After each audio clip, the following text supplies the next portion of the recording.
If we're going to do everything we can to negotiate premium prices, I think we've got to buy into the idea that margin is critical. Business today is not about volume, it's about margin.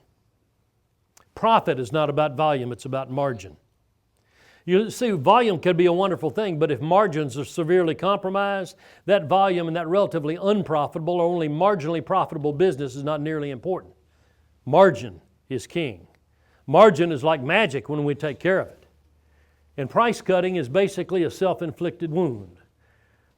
Would you believe me if I told you I know some salespeople that will work harder to get their sales manager to approve a price cut than they will to get the prospect to buy at the rate card? I know none of you would do that. I know one salesperson who told a prospect one time, you know what, I'm going to do everything I can to get you the price that you want. It's you and me against my manager. And then he said, I got to tell you, we're going to do what we can to get your price that you want right in line. He said, but let me tell you, my manager is tough. He's tough on prices. He's tough, period. In fact, if I ever have a heart transplant, I want his, because it ain't never been used before. This guy's tough, but it's you and me against him. Hey, our allegiance has got to be to the company.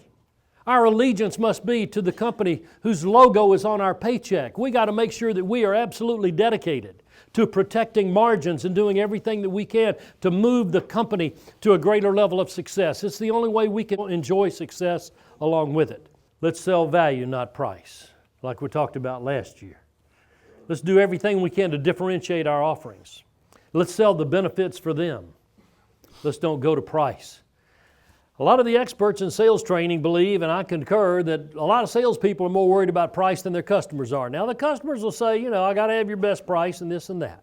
But if you persist and you are confident about the prices that you are quoting, that you feel good about, and you maintain your ground and you don't cave in, you keep building that relationship, you keep enhancing the engagement, you're going to find so many people staying with you.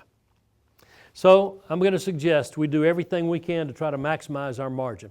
Let's take a look at what margin's really all about. Now I'm going to use some simple numbers purely for simplicity of mathematics here. But we're going to say that of a $10,000 sale right here, the cost of goods sold, we'll say, is 80%. So that's our cost of goods sold. That means for you to sell product, 80% of the dollars you're going to be getting in revenue, 80% goes to acquiring the product you're going to provide.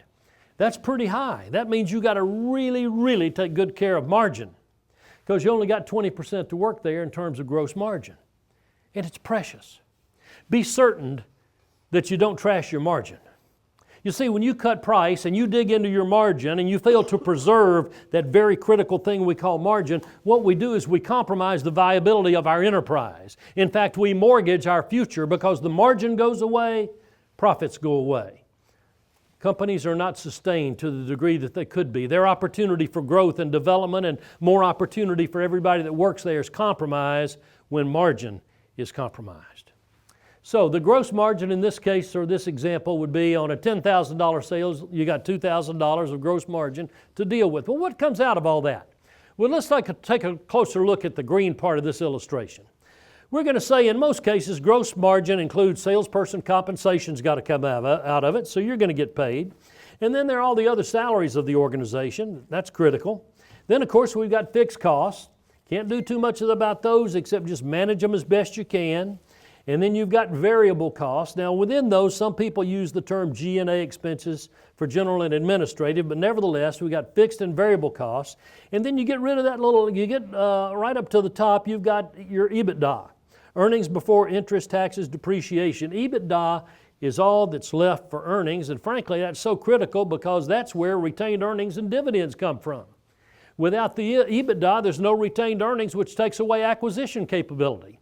Without EBITDA, our future becomes questionable because we're not making any money. Dividends are critical to your investors. You know, you got people who are like single private owners of a company. You got venture capital money, and then you got the companies that are basically public companies through stock market and so forth. And they got a whole bunch of stockholders, but everybody wants to make something from their investment. Everybody. And that's usually in the term of dividends. When you protect gross margin, there's money there for dividends. That makes your investors happy. That ensures everybody's future.